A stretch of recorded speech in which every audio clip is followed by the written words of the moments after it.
वहदा वस्सलातु वस्सलामु अला मन ला नबिय्य बादा। बिस्मिल्लाहिर रहमानिर रहीम।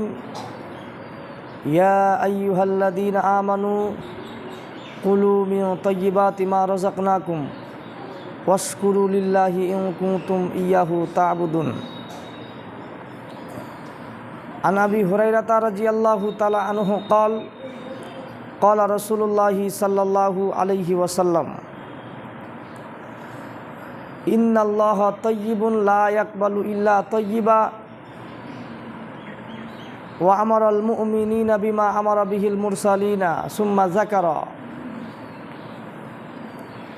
व मतअमुहु हरामुन व मशरबुहु हरामुन व मलबसुहु हरामुन व गुज़िया बिल हरामी फ़इन्ना इस्ताजाबु लिज़ालिक। समस्त प्रशंसा एकमात्र से महान आल्लाह सुबहानाहु वा ताआलार जन्य जे आल्लाह रब्बुल आलामीन आमादेरके भालोबेसे दया करे सकल छात्र एवं छात्री शिक्षक सकलकेई এই पवित्र दिने पवित्र स्थाने आल्लाह सुबहानाहु वा ताआला आमादेरके एक जगह एकत्रित करेছেন। ताई से महान प्रभुर शुक्रिया आदाय करे आमरा सकलेई बोली आलহামদুলিল্লাহ। तारपरे परे शांति अवतीर्ण होक से महानबी महामानव हजरत मोहम्मद सल्लल्लाहु अलैहि वसल्लमेर ऊपर अल्लाहुम्मा सल्ली अलैहि अल्लाहुम्मा बारिक अलैहि सल्लल्लाहु अलैहि वसल्लम। सम्मानित छात्र भाइरा, आजकेर आलोचनार आलोच्य विषय हालाल उपार्जन। छोटो थेके आमादेरके सुनते होबे, छोटो थेके आमादेर भितरे एकटा विद्या एकटा इल्म एकटा ज्ञान राखते होबे जे आमरा जे बड़ो होच्छी बड़ो होवार परे आमादेरके उपार्जन करते होबे। सेई कोन पथे आमरा उपार्जन करब सेटाई होच्छे हालाल पथे उपार्जन करते होबे।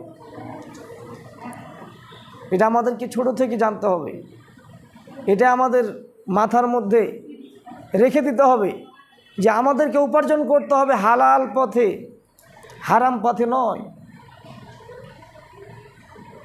ছোট থেকেই যদি আমরা এটা জেনে আসি, এটাই যদি আমাদের মাথার ভিতরে থাকে যে আমাদেরকে হালাল উপার্জন করতে হবে বড় হওয়ার পরে, তাহলে হারাম পথে যাওয়ার কোনো সুযোগ নেই। आगे আমরা শিখে আসছি যে হালাল পথে উপার্জন করতে হবে। ইবাদতের জগতে আল্লাহ রাব্বুল আলামিন যতগুলো ইবাদত মানুষের জন্য নির্ধারিত করেছে তার মধ্যে সবথেকে দামি ইবাদত হচ্ছে, সবথেকে ক্ষমতাধর ইবাদত হচ্ছে সালাত, নামাজ। ইবাদতের জগতে সবথেকে আল্লাহকে ডাকার, ইবাদতের জগতে সব থেকে আল্লাহকে স্মরণ করার, আল্লাহকে ভালোবাসার সব থেকে বড় মাধ্যম হচ্ছে সলাৎ। সলাৎ যত বড় ইবাদত, সলাৎ যত দামি ইবাদত, পৃথিবীর এমন কোনো ইবাদত নেই যা সলাতের থেকে দামি হতে পারে। তাহলে ইবাদত কাকে বলে আমাদেরকে জানতে হবে যে ইবাদত কাকে বলে। ইবাদত আমরা ইবাদত আবাদা শব্দ থেকে এসেছে। যে ইবাদত যে আমরা বুঝছি যে ইবাদত আসলে কাকে বলে। পৃথিবীর মানুষ আমরা জানি যে ভালো কাজ করার নাম মনে হয় ইবাদত। যত আমরা দুনিয়াতে যত ভালো কাজ করব সবগুলি হচ্ছে ইবাদত। সালাত আদায় করব হচ্ছে ইবাদত, হজ করাটা হচ্ছে ইবাদত, দান করাটা হচ্ছে ইবাদত, যাকাত দেওয়াটা হচ্ছে ইবাদত, সত্য কথা বলা হচ্ছে ইবাদত, মানুষের সাথে সদ্ব্যবহার করাটা হচ্ছে ইবাদত, পর্দা করাটা হচ্ছে ইবাদত, স্বামীর কথা মেনে চলা হচ্ছে ইবাদত, পিতামাতার কথা মেনে নেওয়ার নাম হচ্ছে ইবাদত, শিক্ষকের কথাকে মেনে নেওয়া ইবাদত। পৃথিবীতে যা ভালো কাজ আছে সবগুলি হচ্ছে ইবাদত, এটা আমাদের জানা আছে। কিন্তু আমাদের এটা জানা নেই যে ভালো কাজ যেমন ইবাদত, ভালো কাজ করলে যেমন ইবাদত, খারাপ কাজগুলি ছেড়ে দেওয়ার নামও হচ্ছে ইবাদত। তাহলে ইবাদতের সংজ্ঞা হচ্ছে আল্লাহ তাআলা যতগুলো ভালো কাজ আমাদেরকে করতে বলেছেন সেগুলি করে নেওয়া, এবং আল্লাহ সুবহানাহু ওয়া তাআলা আমাদেরকে যতগুলো খারাপ কাজ করতে নিষেধ করেছেন সেই সব পাপ, সেই সব খারাপ কাজগুলো ছেড়ে দেওয়ার নাম হচ্ছে ইবাদত। তাহলে হালাল পথে উপার্জন করা হচ্ছে ইবাদত, আর হারাম পথে না করার নাম হচ্ছে ইবাদত। সত্য কথা বলা হচ্ছে ইবাদত, আর মিথ্যা ছেড়ে দেওয়ার নাম হচ্ছে ইবাদত। দান করা হচ্ছে ইবাদত, তেমন হারাম দান মানে হালাল পথে উপার্জন করে দান করা হচ্ছে ইবাদত, আর হারাম পথ ছেড়ে দেওয়ার নাম হচ্ছে ইবাদত।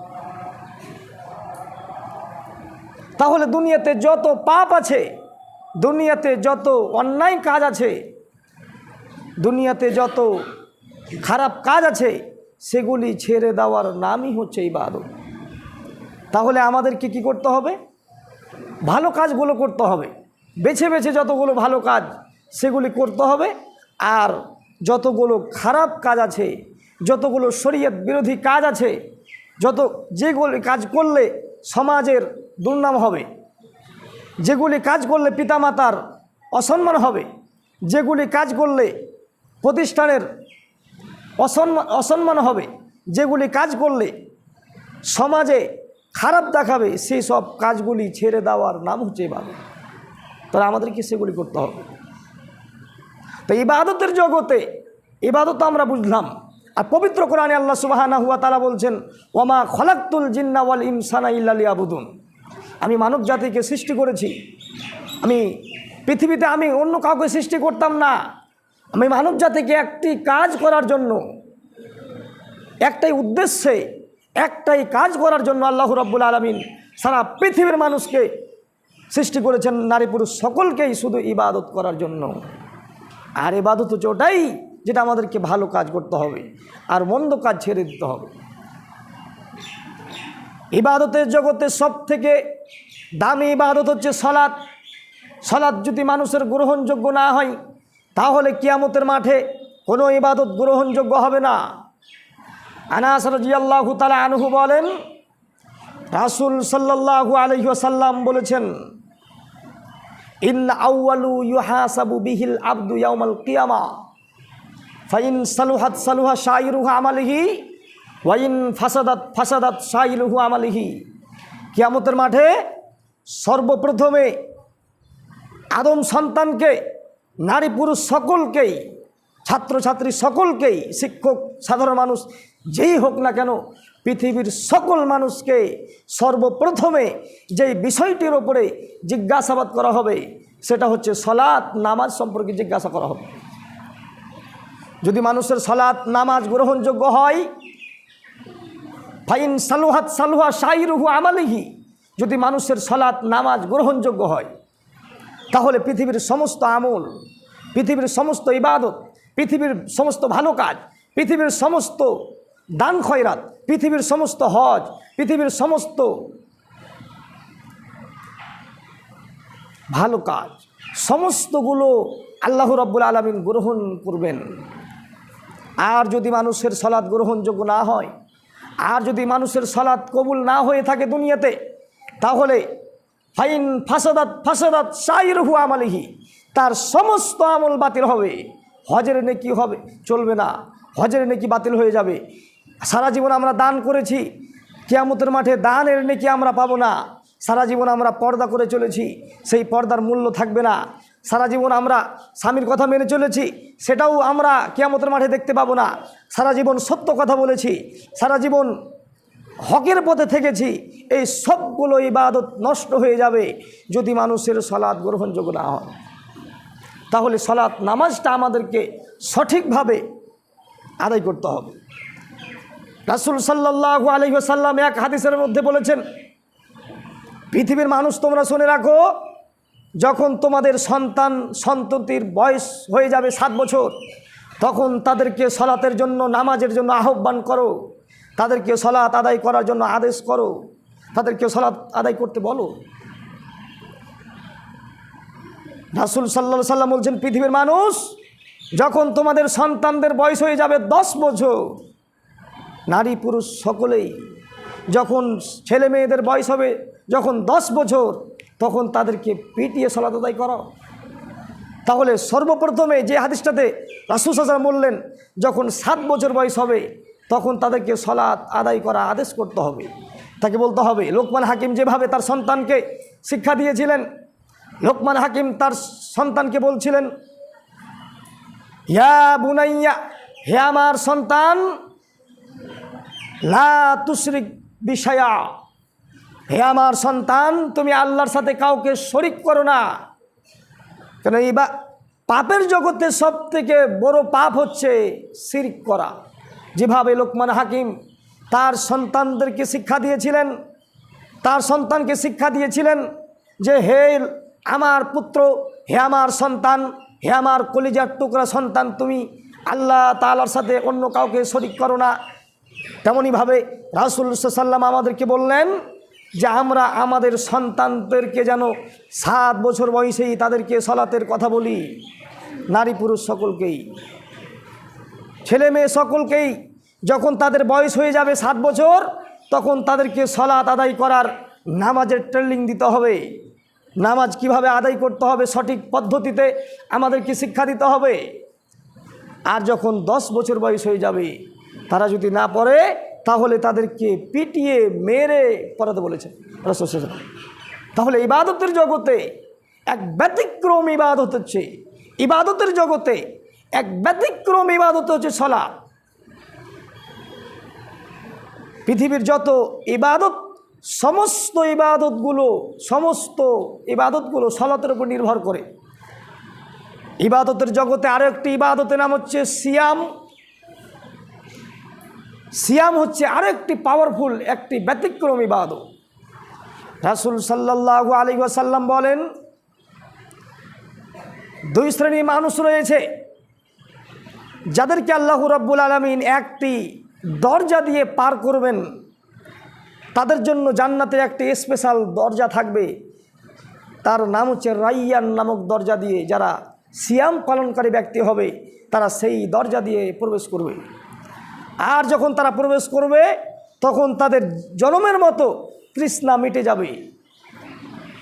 এটা হচ্ছে রোজাদার ব্যক্তিদের জন্য, সিয়াম পালনকারীর জন্য একেবারে স্পেশাল অফার রাসূল সাল্লাল্লাহু আলাইহি ওয়াসাল্লাম বলেছেন, আল্লাহ তাআলা দিয়েছেন। আর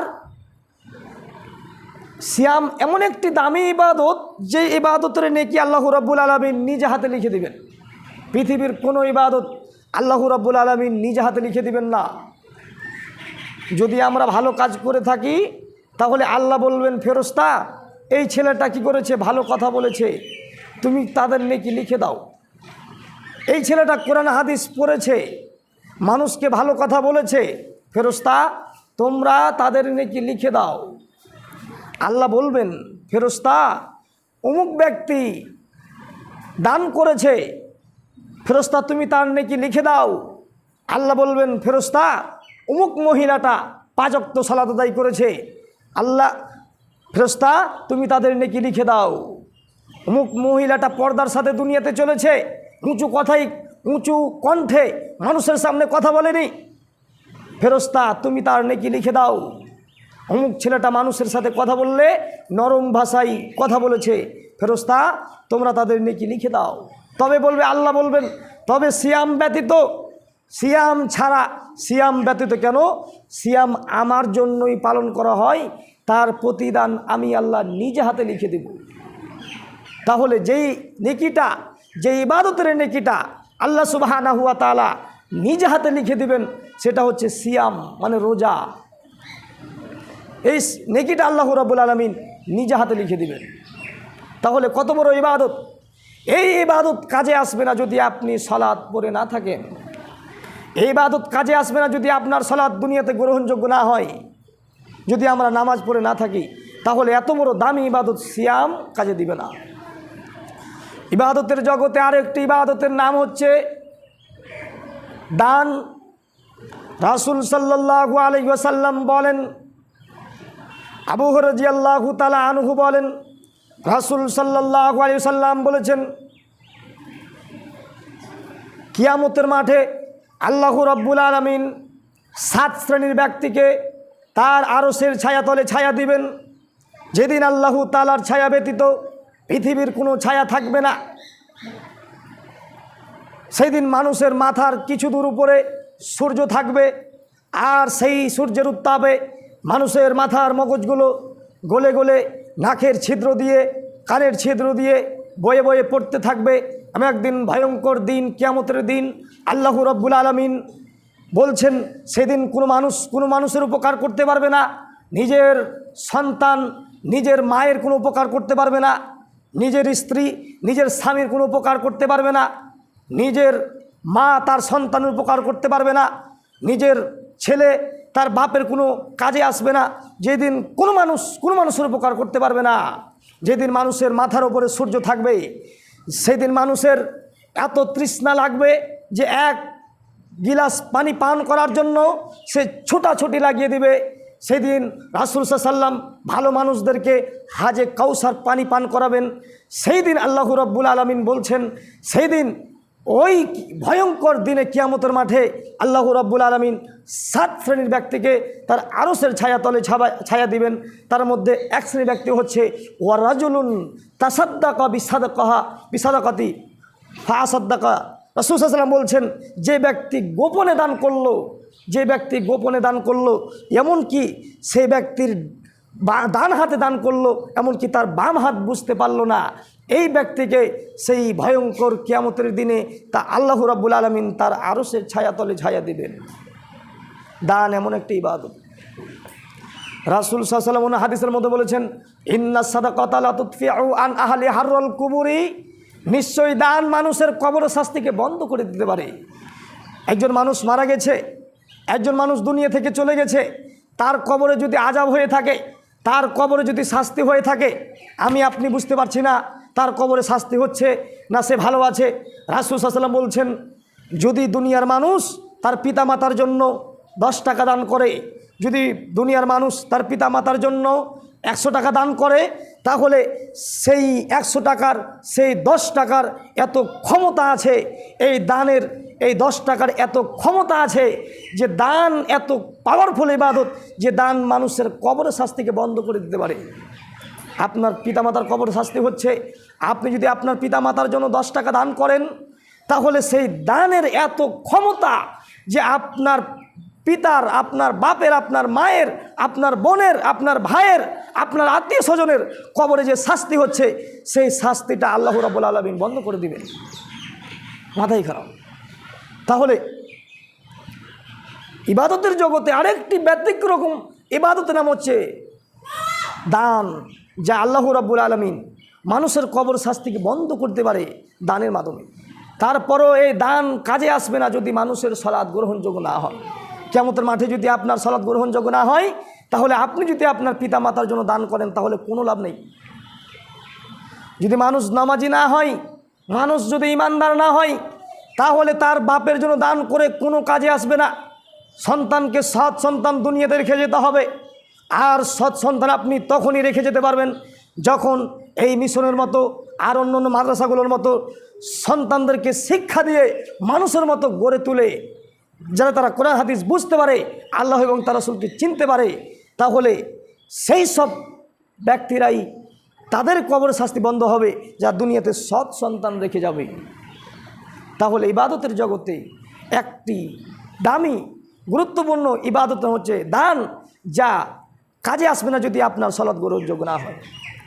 আরেকটি ইবাদতের হচ্ছে হজ। আমরা সকলেই জানি হজ হচ্ছে আরেকটি ব্যতিক্রম ইবাদত, যেই ইবাদত আল্লাহ রাব্বুল আলামিন বলছেন, রাসূল সাল্লাল্লাহু আলাইহি ওয়াসাল্লাম বলছেন, হজের এমন একটি ক্ষমতা আছে, যদি মানুষ হজ করতে যায় হালাল পথে, হালাল টাকা দিয়ে যদি মানুষ হজ করতে যায়, তাহলে সেই ব্যক্তির হজ যদি কবুল হয়ে যায়, তাহলে সেই ব্যক্তি সেই দিনের মতো হয়ে যায় যেই দিন তার মা তাকে জন্ম দিয়েছে। একটা শিশু যখন দুনিয়াতে জন্মগ্রহণ করে, সে ব্যক্তি নিষ্পাপ, তার কোনো পাপ থাকে না। ছোট ছোট বাচ্চাদের কোনো পাপ থাকে না। ছেলে মেয়েদের, ছোট ছোট বাচ্চা 7 বছরের নিচে যারা আছে তাদের কোনো পাপ থাকে না, সেই ব্যক্তি সেই শিশুর মতো হয়ে যায়, নিষ্পাপ শিশুর মতো হয়ে যায় যে ব্যক্তি হালাল পথে উপার্জন করে।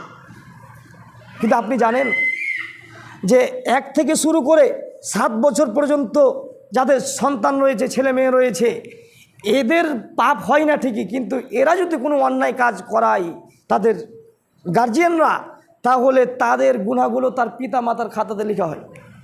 ধরুন আপনার সন্তানটা কান্না করছে, এখন বেশিরভাগই এটা সমাজে চলছে যে ছেলে মেয়ে কান্না করলে আগে দেখা দেখি নাই, আগে মোবাইল দিতে হবে, মোবাইল দিয়ে দিতে হবে, ছেলে মেয়ে চুপ করবে।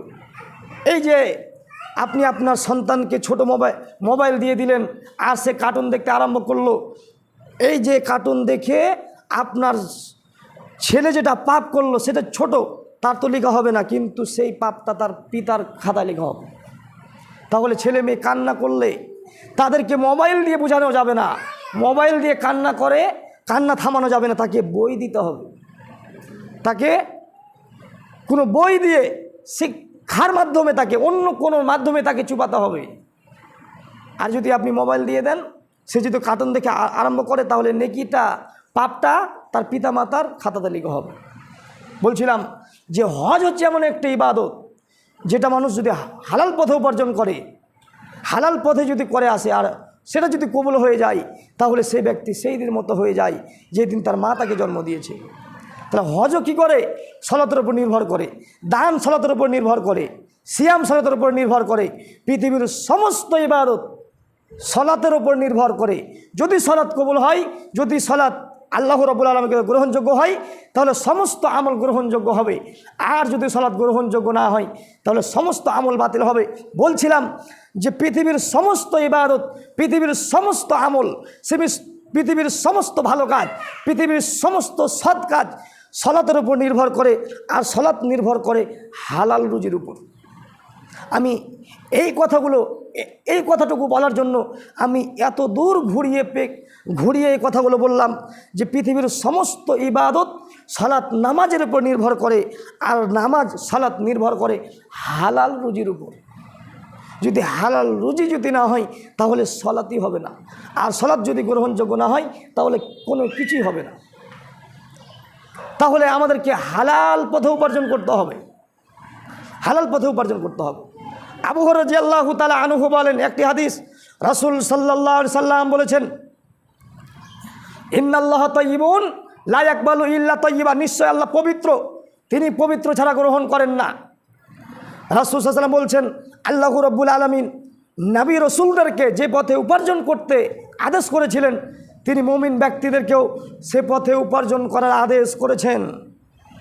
তখন তিনি একজন ব্যক্তির বর্ণনা দিচ্ছেন যে একজন ব্যক্তি দূর দূরান্ত থেকে সফর করে আসছে, তার চুলগুলো হচ্ছে এলোমেলো, শরীরে ধুলাবালি লেগে আছে, এমন অবস্থায় লোকটি বিপদে পড়েছে। আর লোকটি বিপদে পড়ার পরে ইয়া রব্বি বলে চিৎকার করে কান্না করছে। এখানে 3টি কথা বলি। 1 নম্বর হচ্ছে দোয়া কবুলের শর্ত আছে। যদি মানুষ 3টি অবস্থায় দোয়া করতে পারে, তাহলে আল্লাহ রাব্বুল আলামিন দোয়া কবুল করবেন। 1, যদি কোনো মানুষ বিপদে পড়ে গেছে, বিপদে থাকাকালীন যদি মানুষ কি করে, আল্লাহ তাআলার কাছে সাহায্য চাই, দোয়া করে, তাহলে আল্লাহ তার দোয়া কবুল করবেন।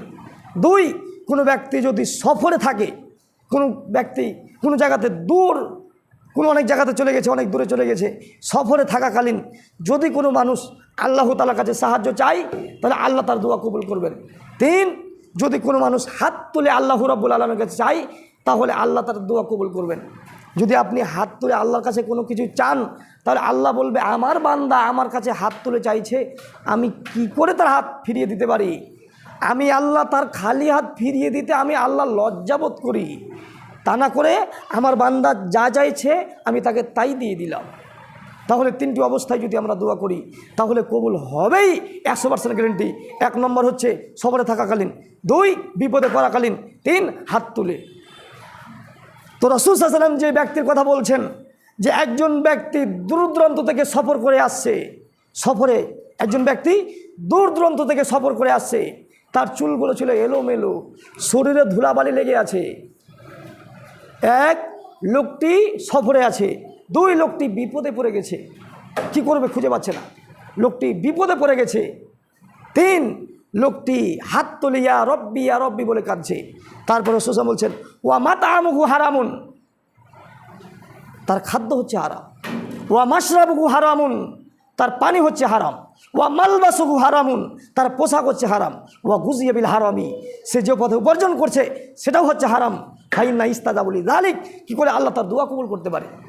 তাহলে মানুষের পোশাক যদি হারাম হয় তাহলে দোয়া কবুল হবে না। যদি মানুষের খাদ্য হারাম হয় তাহলে দোয়া কবুল হবে না। যদি মানুষের পানি হারাম হয় তাহলে দোয়া কবুল হবে না। যদি মানুষ উপার্জন করে সেই উপার্জন যদি হারাম পথে হয় তাহলে আল্লাহ রাব্বুল আলামিন দোয়া কবুল করবেন না। তাহলে হারাম পথে যদি আমরা উপার্জন করি, হারাম খেয়ে যদি আমরা বড় হই, হারাম খেয়ে যদি আমরা আমাদের শরীর দেহকে যদি আমরা বড় করি, তাহলে আমরা জান্নাতে যেতে পারবো না, দোয়াও কবুল হবে না।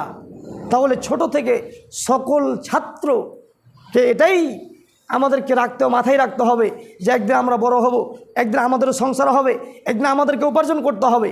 আর সেই দিন যাতে আমরা হারাম পথে উপার্জন না করি, হালাল পথে উপার্জন করে আমাদের পরিবারকে, আমাদের জীবনকে অতিবাহিত করতে পারি মরা পর্যন্ত। আল্লাহ রাব্বুল আলামিন সবাইকে এই কথাগুলো মানার বুঝার তৌফিক দান করুক। সবাই বলুন আল্লাহুম্মা আমিন। এখান থেকে আজকে আমার সংক্ষিপ্ত বক্তব্য সমাপ্তি করছি। ওয়ামা আলাইনা ইল্লাল বালাগ। ওয়া আলাইকুমুল হিসাব। বিসমিল্লাহির রহমানির রহিম। ইয়া আইয়ুহাল্লাযীনা আমানু ইযা নুদিয়া লিস-সালাতি মিন ইয়াউমিল জুমআতি ফাসাউ ইলা যিকরিল্লাহি ওয়া যারুল বাই', যালিকুম খায়রুল লাকুম ইন কুনতুম তা'লামুন। ফাইজা কুদিয়াতিস সালাতু ফান্তাসিরু ফিল আরদি ওয়াবতাগু মিন ফাজলিল্লাহ ওয়াজকুরুল্লাহা কাসীরান লাআল্লাকুম তুফলিহুন। ওয়া ইযা রাআউ তিজারাতান আও লাহইনিল ফাজু ইলাইহা ওয়া তারাকুকা কাইমা কুল মা ইনদাল্লাহি খায়রুম মিনাল লাহবি ওয়া মিনাত তিজারাতিন ওয়াল্লাহু খায়রুর রাযিকিন। আসসালামু আলাইকুম।